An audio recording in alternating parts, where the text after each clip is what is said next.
Title: A Step Back in Time, Academy Art Museum honors 65th anniversary with revived historic photoshoot. TLDR, Academy Art Museum marked its 65th year in a grand style that included a multitude of friends and artists, music, and complimentary ice cream on its South Street lawn.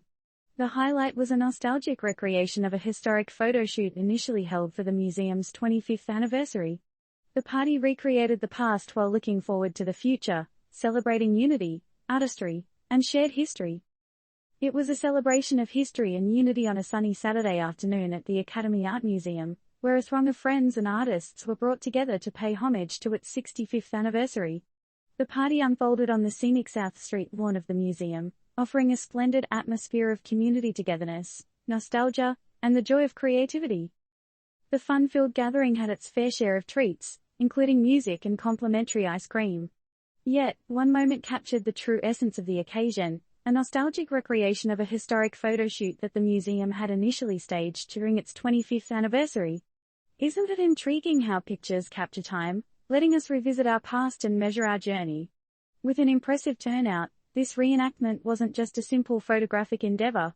This particular task needed professional gear and an adept photographer to perfectly align the shot with the original, bringing the past and present into harmony. The anticipation to see this photo, a mirror image from 40 years ago, is palpable. Isn't it fascinating how we can connect with our past while simultaneously looking toward the future? A few undercover operatives were present at the event, documenting the joyous occasion and providing a brief but exciting video report. This snippet, no longer than a minute, offers a fleeting glance at the grandeur of the celebration. But wouldn't it be amazing to delve deeper, to truly understand the significance of the Academy Art Museum for the community it has served for 65 years? As we bask in the success of the museum's 65th anniversary celebrations, it's a fitting time to reflect. How does such an institution manage to survive and thrive, fostering art and creativity, and serving as a beacon of inspiration for the community? And as we look forward to the next milestone, how will the Academy Art Museum continue to evolve, adapt, and inspire in an ever-changing world? First seen at artistry.org.